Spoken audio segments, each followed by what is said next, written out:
In my experience, it comes down to two situations. You either have the patient who says, I'm not going to be able to go on with my life. I'm not going to be able to relax and start living life again until I know this is out of me. Okay, and that patient, obviously surgery is the best choice. Then there's other folks who their anxiety is such that it's not something they're going to worry about.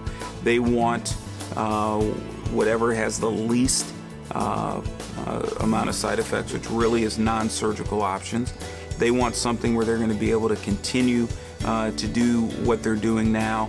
That's not going to cause them to miss work, etc. And that patient, maybe radiation's the best. Anyone who has their prostate removed, whether by robotic surgery as we do today or traditional open surgery, is going to have issues with urinary incontinence and oftentimes impotence as well. One of the muscles that controls urination, or one of the sphincter muscles, is intimately related to the prostate. So when that's removed, incontinence is a result. Impotence is another issue.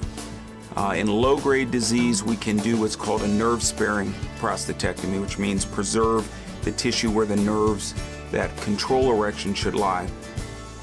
But it's really an inexact science. The nerves are microscopic. They're not something you can visualize. So whether or not someone has difficulties with erections afterwards is kind of tough to predict. In terms of side effects of radiation, they're completely different from surgery and tend to be more irritative in nature, meaning burning with urination, getting up at night to go, going more frequently during the day, rushing to the bathroom, sometimes blood in the stool or the urine. And the degree of that can vary. You know, some patients have, almost none, and some patients are really, really bothered by it.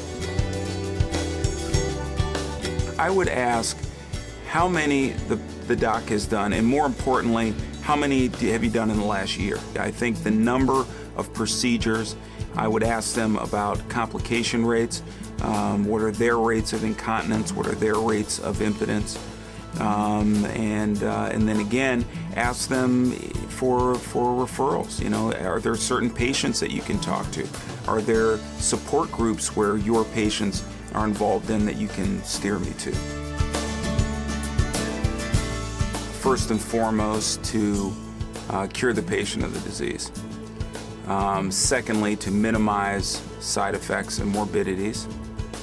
And probably lastly, having the patient return to a normal quality of life and their normal routine as quickly as possible.